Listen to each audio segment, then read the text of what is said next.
que hemos sufrido, por lo menos la gente de mi generación. Seguramente habéis escuchado mucho la idea de que cuando uno entra a una organización, cuando entra a trabajar en una empresa, tiene que dejar el corazón fuera, ¿no? Tiene que dejar el corazón en el perchero y entonces entrar solamente con la parte racional, ¿no? Habéis escuchado también que la emoción se la mira con desdén, que decimos que nula la razón.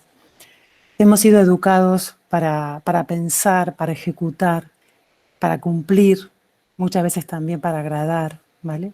Pero difícilmente hayamos sido educados, insisto, por lo menos en mi generación, creo que hoy los niños están en otro lugar, para sentir, ¿no? Como que el sentir es algo que teníamos que dejar de un lado para poder entonces usar solamente nuestro cerebro racional.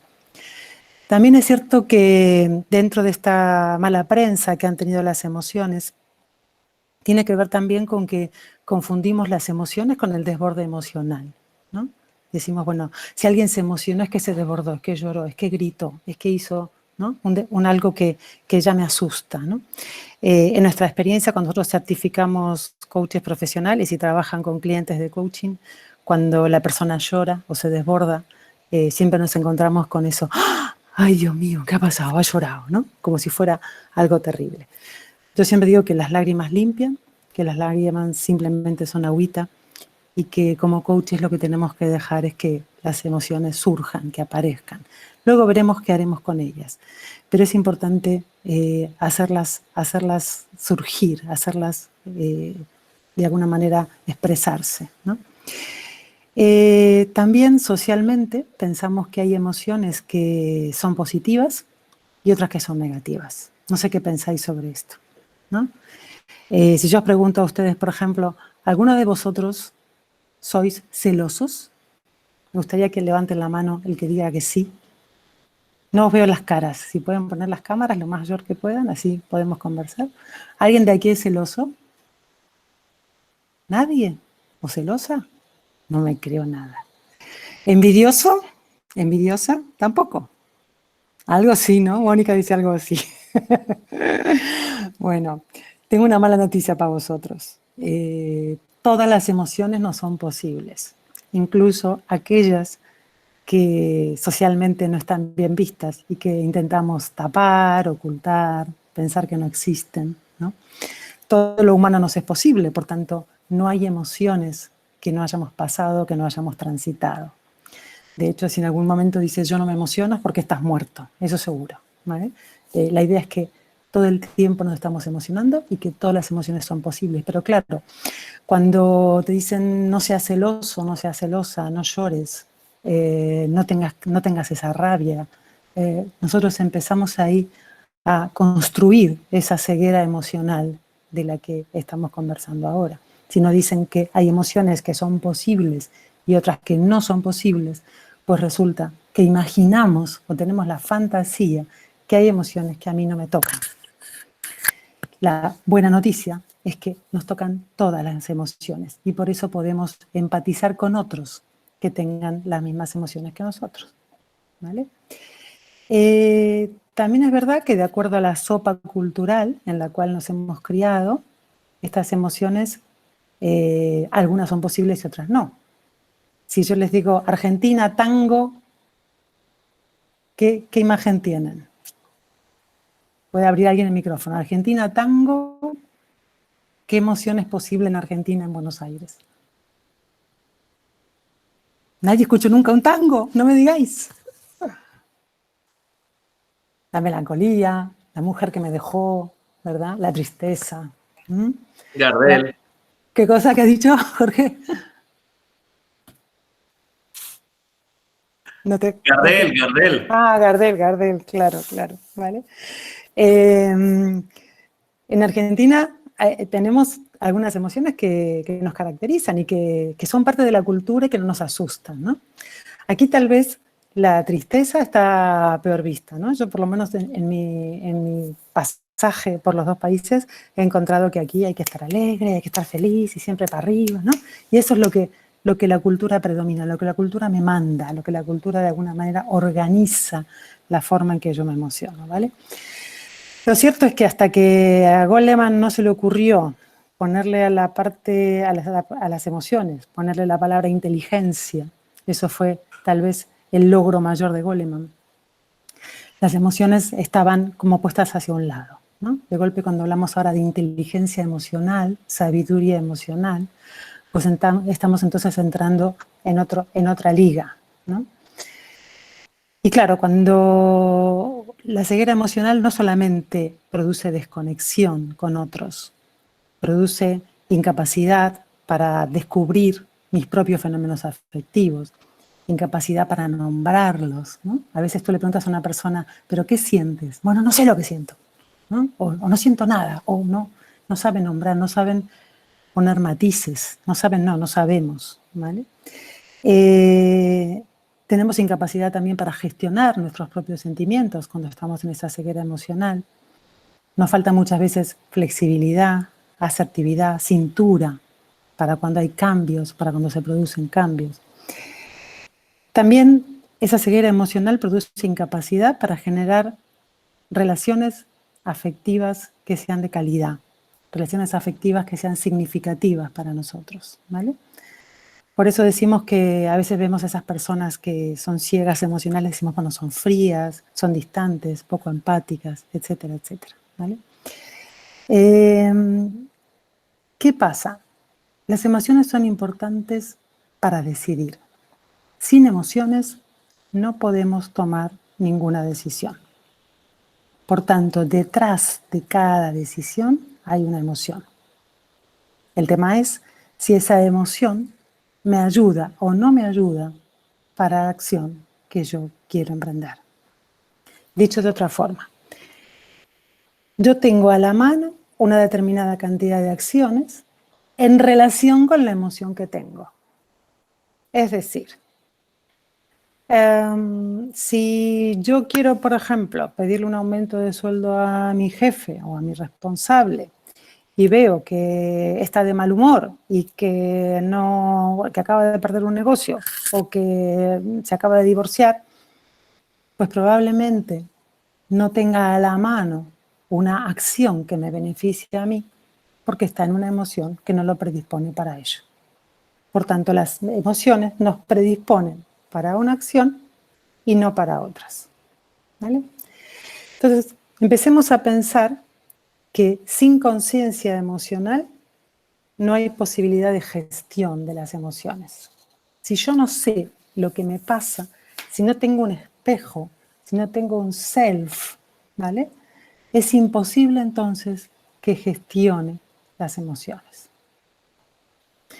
Voy a parar hasta aquí. ¿Qué opináis de esto que acabo de decir? Pueden decir que sí, que no, que blanco, que negro, que me discuten, lo que sea, ¿eh? Por favor, siéntanse libres de decir lo que sea o de no decir nada, claro. Hasta aquí, ¿qué pensáis?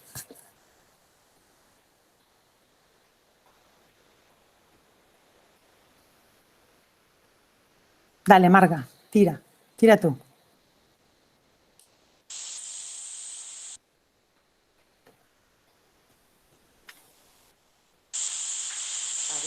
Marga, abre el micro, dale.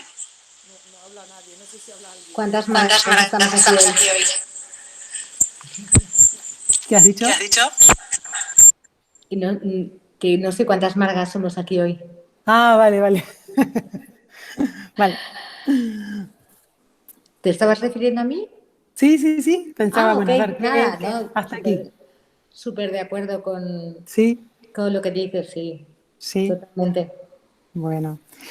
Digo esto porque me pueden pelear, ¿eh? No crean que todo lo que digo es verdad, es simplemente una opinión.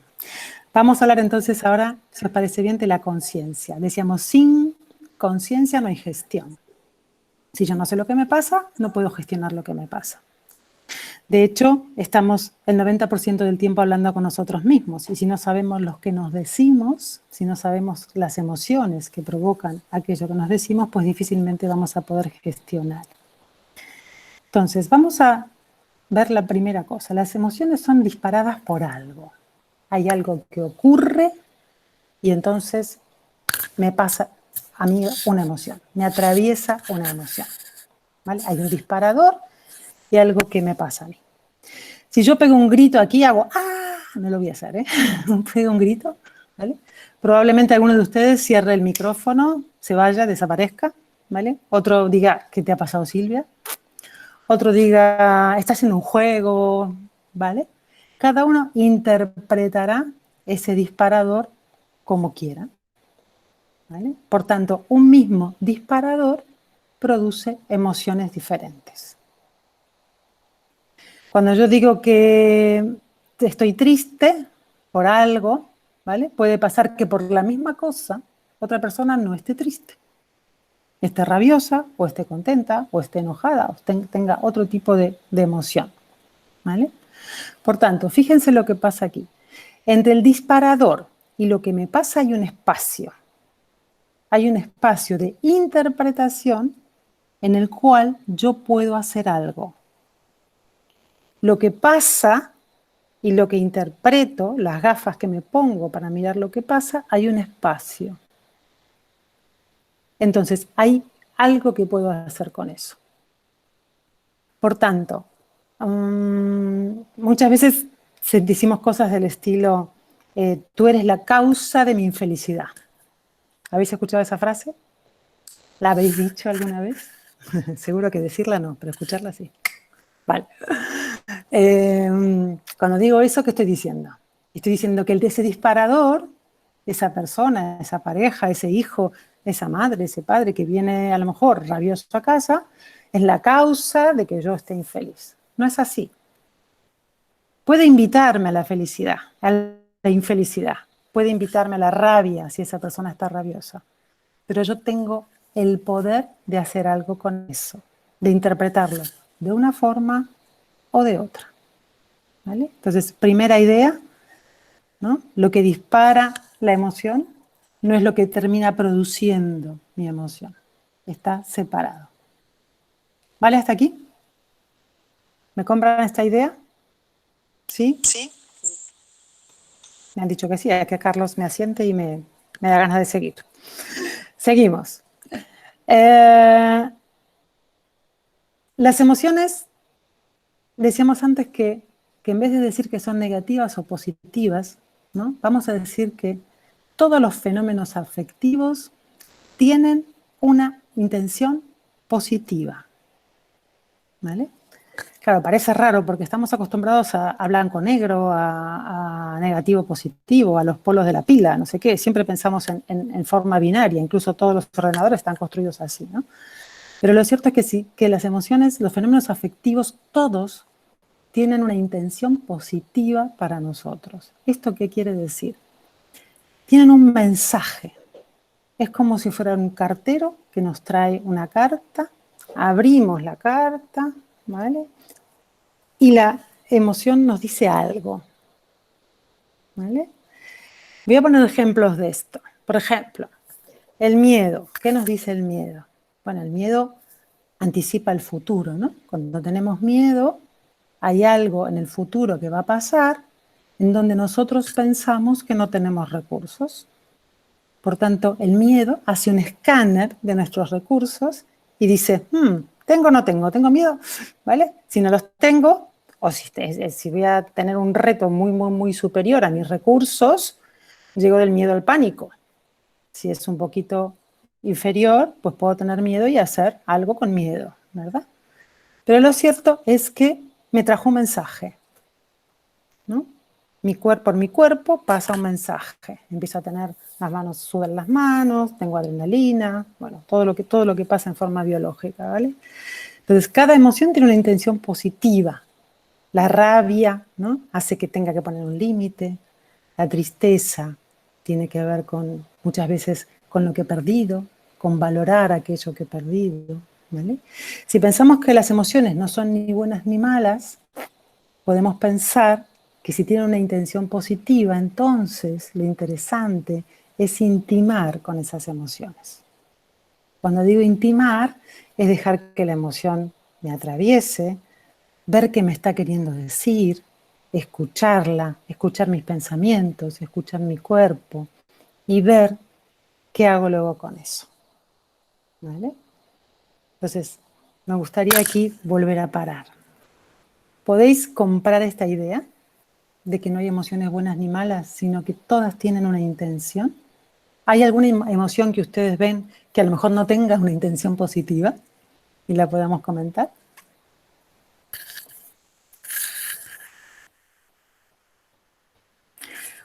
¿Siempre sois así de callados o es conmigo que los intimido? No decís nada. Oye, somos muchos y son muchos. y no todos nos conocemos. ¿No se conocen o sí? Bueno, quiero decir, en mi caso menos, ¿no? Pero habrá muchos que sí, pero supongo que es lo que pasa. Vale, vale, vale. Sí, bueno. A mí no me queda claro, eso que dices, que toda emoción tiene una intención positiva. O sea, ¿en qué sentido? O sea, es que no sé, va en contra de lo que yo tengo aprendido. O sea, una emoción negativa es una emoción negativa. O sea, que una emoción negativa tenga una intención positiva, te jode vivo. Me llama poderosamente la atención, por decirlo de alguna manera. Claro. Pero mira, te puedo mostrar todas si quieres, pero no es la idea tampoco de esta conferencia, ¿no? Pero hasta el asco tiene una intención positiva, ¿no? Te permite que no te envenenes con algo. Algo que, ¿sabes? La culpa, cuando es una culpa. Estoy hablando siempre de emociones funcionales, ¿vale? Luego, si un día tenemos otra conferencia, hablaré de las disfuncionales, que es otra historia. Cuando digo funcionales, digo emociones que tienen una intensidad, imagínate, de 1 a 5 tiene una intensidad 3. No estoy hablando ya de la intensidad 5. Si hablo de la tristeza, de una tristeza de intensidad 3. No hablo de una persona melancolizada, deprimida, que no sale de la cama, ¿vale? Siempre estoy hablando de las emociones funcionales, ¿vale? Cada emoción tiene una... Es un mensaje, es una brújula, hay algo que pasa, ¿vale? Y nuestro cuerpo necesita, y nuestra cabeza y nuestro cerebro necesita conocer qué es lo que está pasando, ¿vale? Si podemos tener esa propiocepción corporal, o sea, saber lo que nos pasa por el cuerpo, podemos darnos cuenta, por ejemplo, que a las 12 del mediodía tenemos el estómago cerrado, no sabemos por qué, y resulta que a lo mejor a las 9 de la mañana hemos tenido una conversación que nos dio angustia, pero no lo hemos pasado por el cortical. Esa conversación no pasó por la cabeza, no pasó por el cerebro, pero pasó por el cuerpo. Y de golpe, si descubrimos a las 12 del mediodía que en nuestro cuerpo hay algo que me llama la atención, pues puedo escanear, buscar y decir, bueno, ¿qué pasó el resto del día? ¿En qué momento se me produjo esto en el cuerpo que no fui consciente? ¿Vale? Tal vez si pensáramos cada una de las emociones, te podría decir que no he conocido ninguna, incluso hasta la vergüenza tiene una intención positiva, ¿no? La vergüenza siempre habla de algo de lo que soy, por lo que yo juzgo que está mal, ¿vale?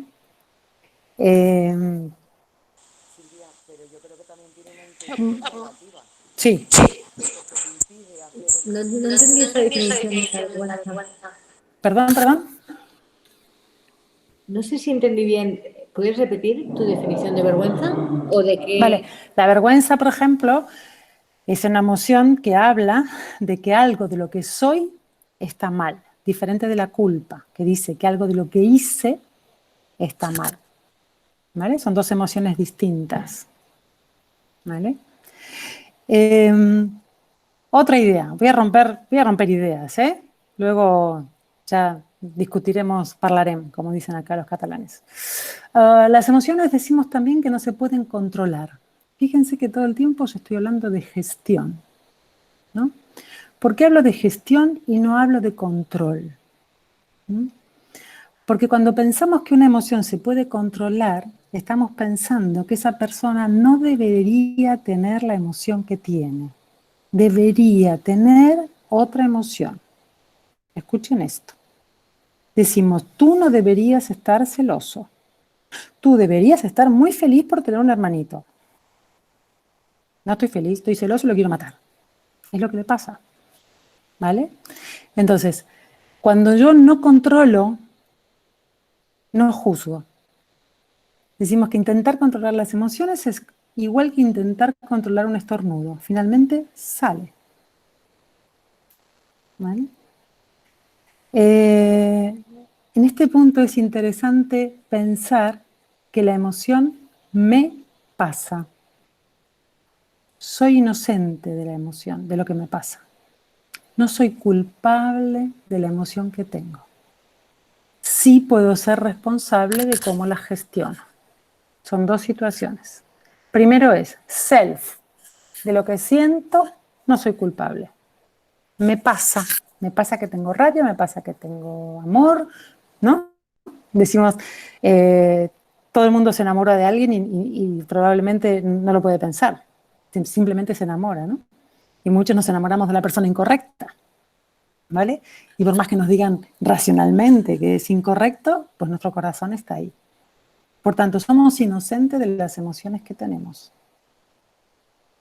pero no somos inocentes de lo que hacemos con ellas. ¿Ven la diferencia? Cuando pienso que lo que yo, digamos, que no puedo controlar lo que me pasa, ni puedo controlar lo que le pasa a mi hijo, ¿vale? Entonces, de alguna forma, puedo aceptar que la emoción que tiene. Os voy a contar una escena con mi nieto que fue muy interesante. Bueno, ya ven que tengo una edad, ¿vale? Tengo un nieto de 10 años, ¿vale? El otro día yo llego con el coche a casa y estaba en la puerta con los dos niños y tenía, bueno, mi marido sale con el perro y tal, y sale la niña y el niño, ¿vale? Se llama Maki Pupé. Y el perro, que era un cachorrito chiquitito, se va corriendo y abraza a Pupé.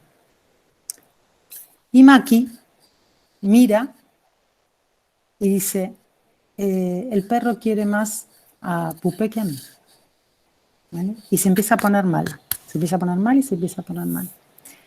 Y después se pone detrás de una columna, ¿vale? Y no quiere salir de ahí, no quiere subir a casa, no quiere nada, ¿no?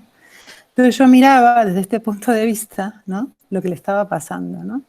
Y interpretaba, que a lo mejor no es lo que le pasó, porque obviamente es un niño, ¿no? Pero pensaba, claro, por un lado tiene celos y por el otro tiene vergüenza de tener celos. Porque no es lo que quiere tener en relación a su hermana, y en relación al perro, y en relación a la situación, ¿no?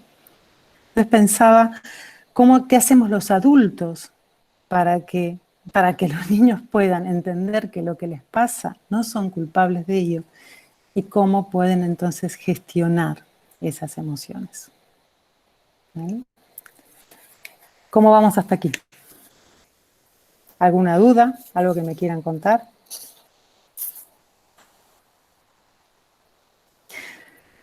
Voy a darles algunos trucos, ¿vale? De cómo hacer que nuestros hijos o nuestros educandos se eduquen más en una sabiduría emocional o en una alfabetización emocional, si puede ser la palabra, ¿vale? Más que en una ceguera emocional, ¿vale? Entonces, una de las cosas que para nosotros son muy importantes, decimos que el lenguaje no es inocente. Y por tanto, de acuerdo a cómo digamos las cosas, van a tener un impacto u otro diferente. Entonces, cuando tú a un niño le dices, tú eres tonto, ¿qué piensan? O tú eres un enojón, o tú eres un triste. ¿Qué pensáis en esa forma de decir? Yo estoy acusando con el dedo, ¿no? Lo hago de forma teatral, ¿vale? ¿Qué pensáis cuando uno dice esto? Cuando digo eres. Que les estás etiquetando y acaban creyéndose eso y acaban comportándose de esa manera porque es lo que esperas de ellos o ellos creen que tú esperas eso de ellos. Exactamente, exactamente, ¿vale? La primera idea o el primer truco es cambiar el eres por el está siendo. Es súper importante, no es inocente. Tú no eres tonto o no eres un enojoso.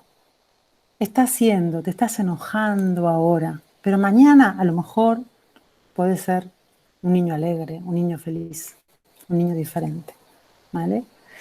La idea es no congelar, no poner una etiqueta que le congele para toda la vida, ¿no? O para mucho tiempo, sino que es buscar la forma de hablarle al niño más con lo que puede ser que con lo que está siendo ahora, ¿vale? Tú puedes estar siendo un niño amable, aunque ahora esté siendo un capullo o esté siendo alguien un enojoso o lo que quieras decirle, ¿vale? Puede estar siendo de otra forma, ¿vale?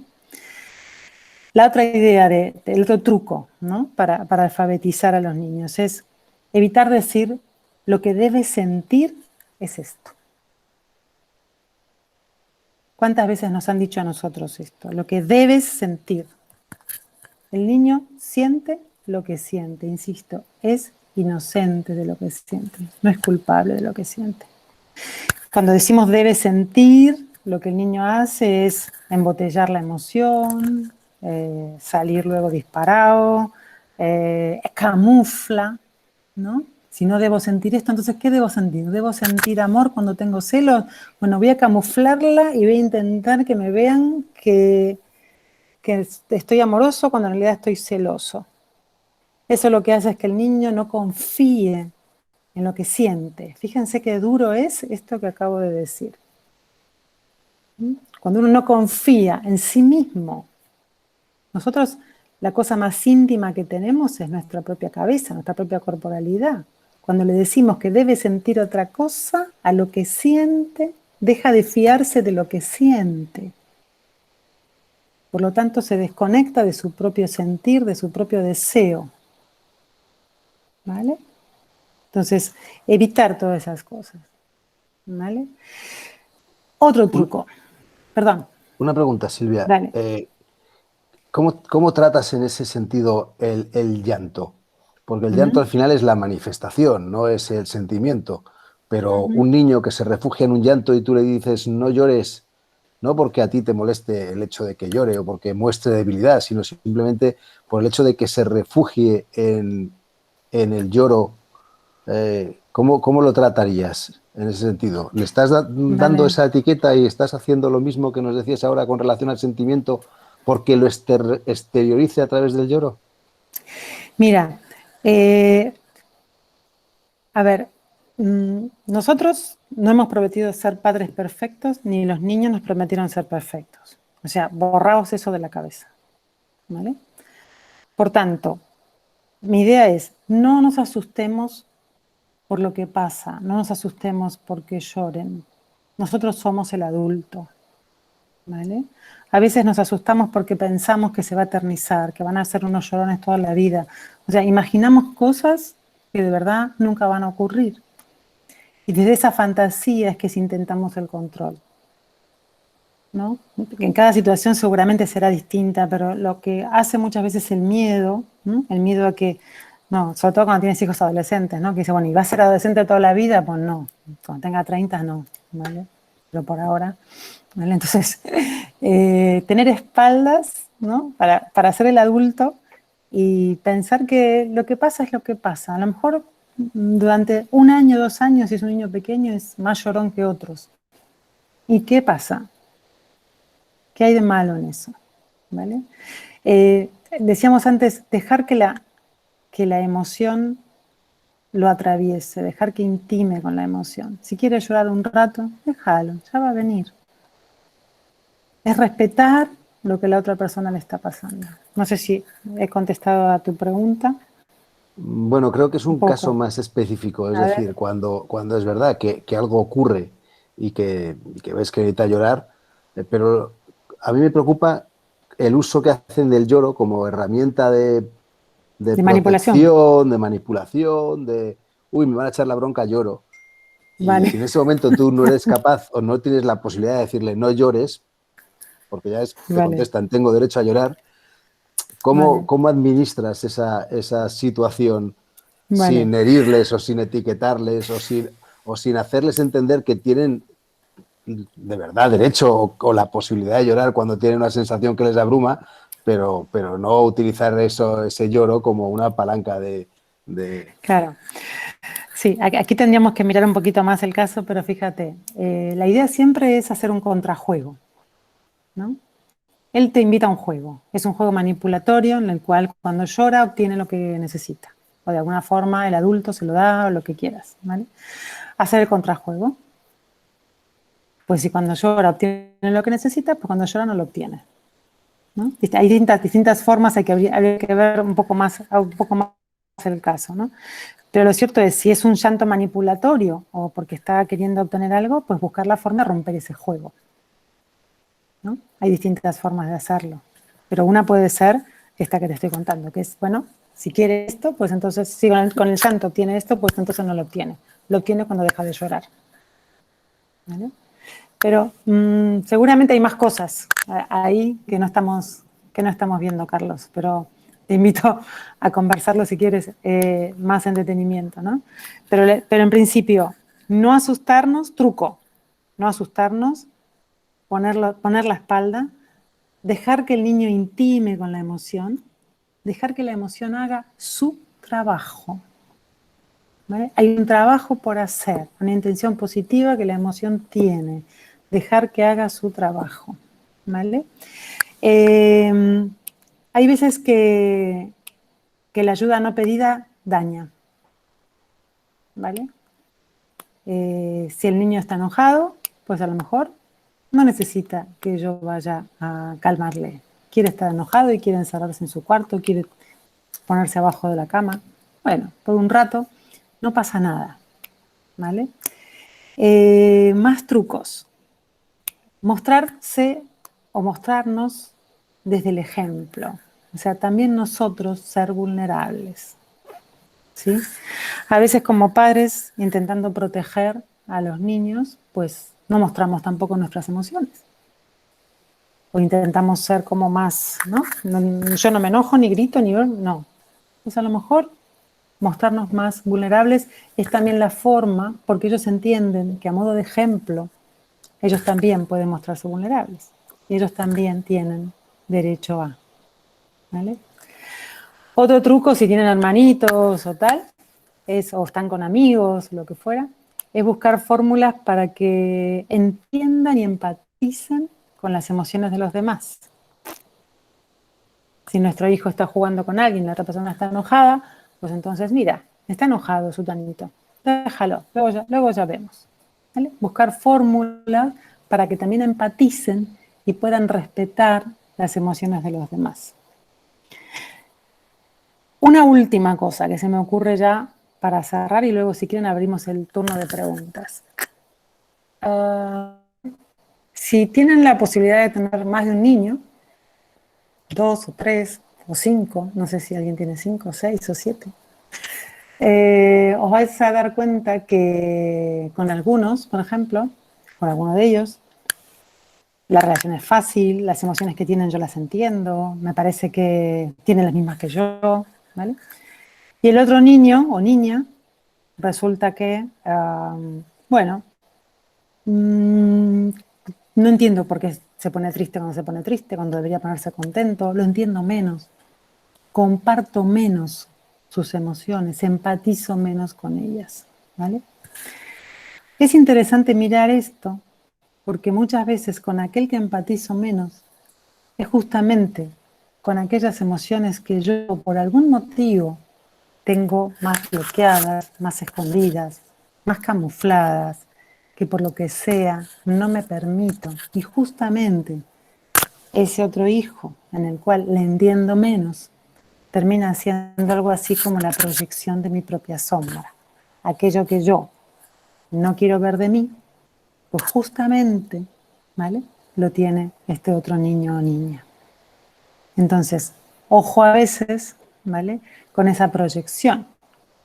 Si miro, nos pasa con los niños, pero también nos pasa con los colegas, colaboradores, jefes, etcétera, ¿no? Si veo que alguien es muy rabioso y no es una emoción preferente mía, es una emoción que yo intento no tener nunca, o no mostrarla, o esconderla, o camuflarla, pues resulta que el rabioso me resulta repugnante, me resulta alguien totalmente deleznable, porque justamente lo contrario a lo que yo pienso que se debe ser o se debe vivir, ¿vale? Y el último truco. Cuando voy a decir algo a mi hijo, es importante que lo haga siempre desde mí. Lo que a mí me pasa con lo que tú haces, no con lo que tú eres. ¿Ven aquí la diferencia? Y acá voy a hacer un teatrillo, es decir, lo que a mí me pasa con lo que tú haces es que bla, bla, bla, bla, bla, bla, bla, bla. Fíjense que hablo de mí, de mi vulnerabilidad, desde lo que a mí me ocurre, y luego hablo del balón y no del jugador. Hablo de lo que hace y no de lo que es. Hay una diferencia sustancial entre decir lo que tú haces a lo que tú eres. Tú eres un desordenado. No. Lo que a mí me pasa con estos libros que están acá todos desordenados es que bla, bla, bla, bla. ¿Mm? Cada vez que le podamos hablar a los niños desde lo que pueden ser y no de lo que ahora están siendo, ¿vale? Les hablamos de una gran posibilidad.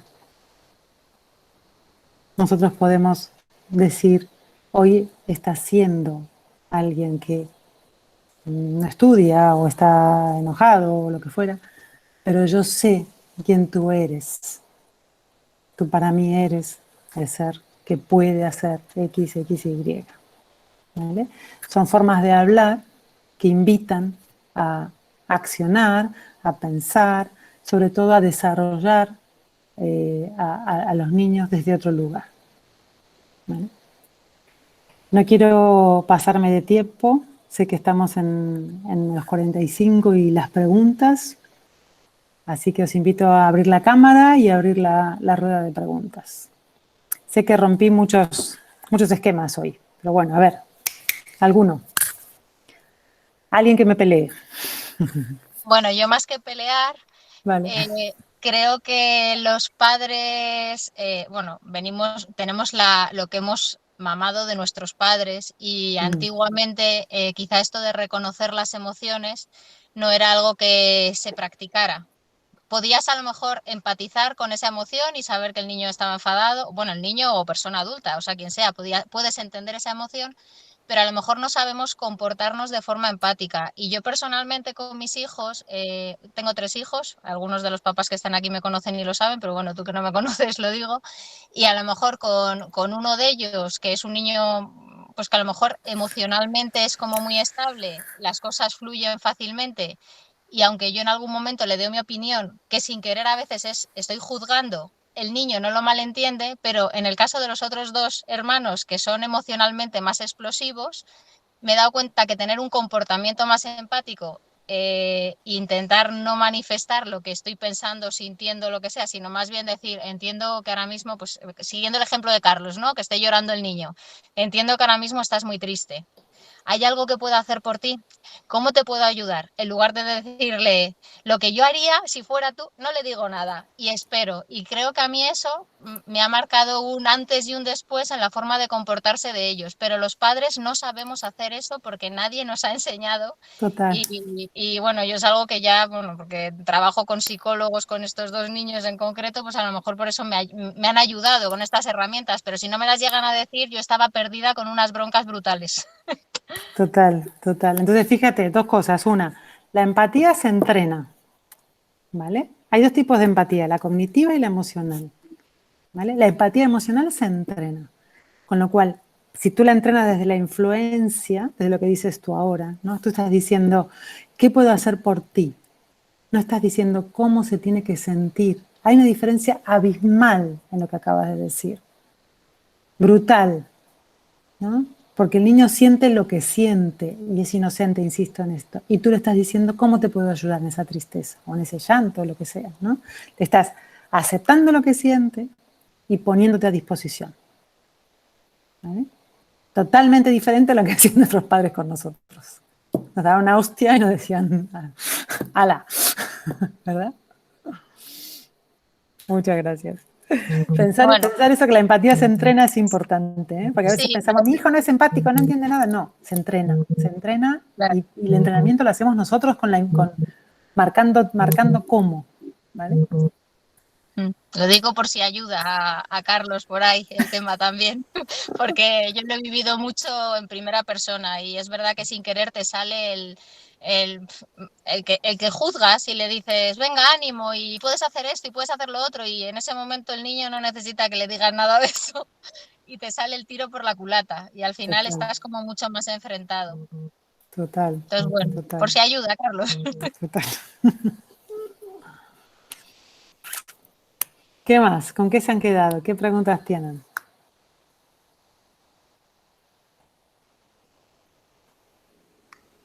Bueno, yo me quedo con lo complicado que es conectar y ayudar emocionalmente a alguien si tú mismo no eres consciente de cuáles son tus propios enganches, ¿no? Porque el problema es que se nos vuelven puntos ciegos. Tú, como decías antes, a veces proyectamos lo que es nuestra sombra, pero podemos no ser ni siquiera conscientes. O sea, es que es un gran trabajo de autoconocimiento y autogestión, y a partir de ahí tratar de ser un espejo lo más limpio posible para poder trabajar con las emociones de nuestros hijos, ¿no? Total. Es todo un camino para nosotros o para cualquiera. Es un tipo de habilidades o de competencias que todos deberíamos de... Fíjate que en nuestra experiencia entrenando coaches también, ¿vale? A veces es muy difícil en el adulto que tiene una máscara tras otra máscara tras otra máscara, tú le vas sacando máscaras y al final no tiene cara, ¿no?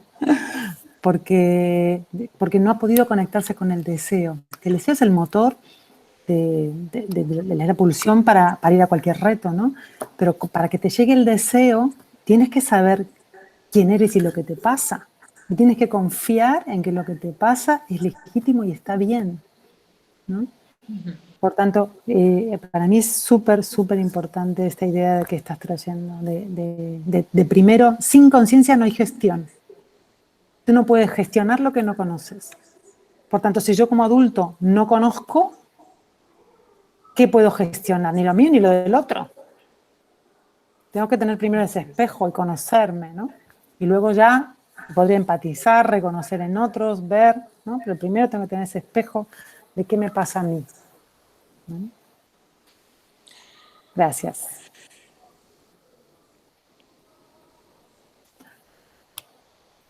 ¿Más dudas, preguntas, otras yerbas, como decimos en Argentina?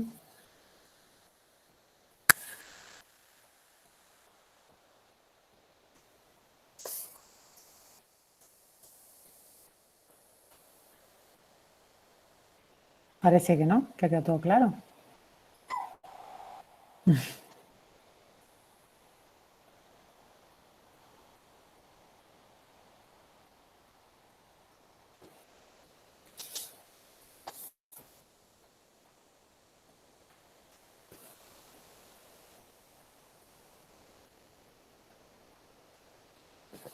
¿No más? Bueno, ¿qué vamos a hacer esta noche cuando nos encontremos con nuestros hijos, nuestras parejas? ¿Qué vamos a hacer diferente? ¿Qué se os ocurre?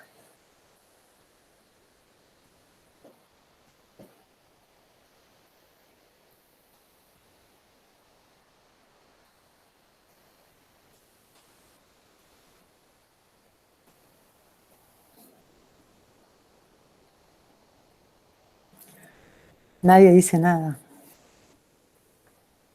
No, Silvi, no me tocan. ¿No te tocan? Hoy estoy solito, me tomaré una cerveza, así que por favor que hable otro. Silvi, o Susana, o Paloma, o Marisol, alguien. ¿Qué podemos hacer diferente? ¿Qué se les ocurrió?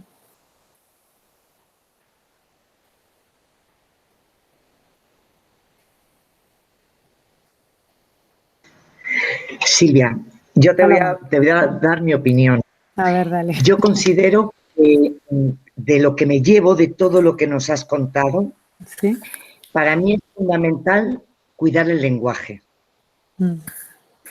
Quiero decir, cuando nos dirigimos a los niños, a nuestros hijos o a nuestros alumnos, el lenguaje es el que pone la emoción de lo que estás diciendo. Cuidar el lenguaje es imprescindible, porque es la manera que tú le vas a llegar, tanto al alumno como al niño, o como al adolescente, me da igual.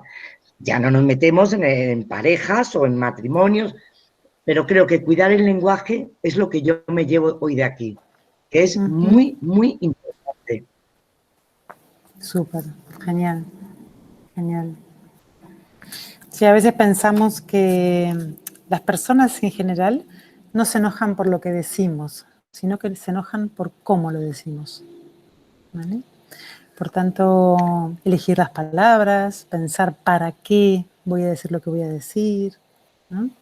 Decirlo desde una emoción que pueda ser amable, gentil, ¿no? Es totalmente distinto a veces a que si lo digo de forma enojada o cabreado o lo que fuera, ¿no? Entonces, pensar qué quiero conseguir y desde qué emoción lo voy a decir. Son dos cosas muy importantes. Tal vez sería como, ¿cuál es nuestro compromiso aquí? ¿Qué quiero conseguir? Desde ahí generar todo lo demás, ¿no? A veces cuando vamos a tener una conversación difícil con un niño, con un adulto, ¿no? Si yo pienso en el final primero, pienso en, terminó la conversación, bueno, ¿qué obtuve?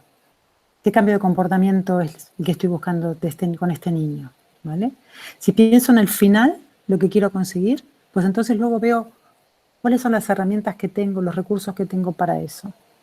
Desde qué emoción lo tengo que decir, cuál es el lenguaje, qué cosas sí, qué cosas no, qué es negociable, qué no es negociable. Todo eso aparece cuando puedo mirar y proyectar el final de lo que quiero. Y para eso tengo que saber con qué estoy comprometido. ¿Vale? A veces la reacción, ¿no? frente a la educación no es el modelo. A veces estamos el 90% del tiempo acción-reacción, reaccionando. Es importante detenerse, pararse, ver cuál es el compromiso y a partir del compromiso generar entonces la acción necesaria para ese cambio que estamos queriendo, buscando, ¿no? Gracias, Paloma. ¿Alguien más que quiera comentar? Decir que va a ser esta noche diferente, la mañana. Dale, Nat. Sí, a mí me ha encantado la idea de que todo sentimiento tiene una reacción positiva o tiene una parte positiva. La verdad es que cuando piensas en ello, te das cuenta de, pues sí, efectivamente le puedes sacar ese lado positivo. Y quizá para mí es, junto con el lenguaje, la lección de hoy es ver esa parte positiva en el sentimiento que manifestamos nosotros mismos, nuestros hijos, nuestras parejas y la gente con la que trabajamos, colaboramos, convivimos y demás. Así que sí, me ha gustado esa idea. Gracias. Intentaré ponerla en práctica. Cuando pensamos que tiene una intención positiva, eso ya implica aceptación. Y aceptación no desde un marrón que me tocó, sino la alegría de aceptar que lo que pasa, pasa. Y como seres humanos nos pasan todas estas cosas. Es tan liviano y sencillo como esto, ¿no? No podemos hacer que no nos pasen, simplemente nos pasan, ¿no? Gracias. Última pregunta, última reflexión, última idea para cumplir con los tiempos.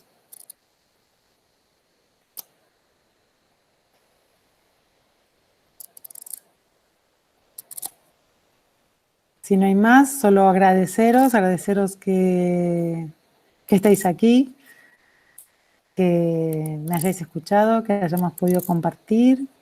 Y te paso la palabra, Sara. Nada, pues por mi parte lo mismo, ¿no? Muchas gracias a todas las familias que habéis asistido y muchas gracias, Silvia, por tu exposición, que ha sido para mí muy... No, me ha abierto mucho esa ceguera en algunos aspectos y seguro que de camino a casa se me ocurre alguna idea que voy a hacer cuando llegue con mi marido. Así que muchas gracias a todos y nos vemos en la próxima sesión, ¿vale? Os enviaremos como esta vez el recordatorio con el enlace 2 días antes. Bueno, pues muchísimas gracias y espero veros en otra oportunidad. Gracias a todos. Gracias, adiós, buenas tardes. Adiós. Muchas gracias. Gracias, Silvia. Nada.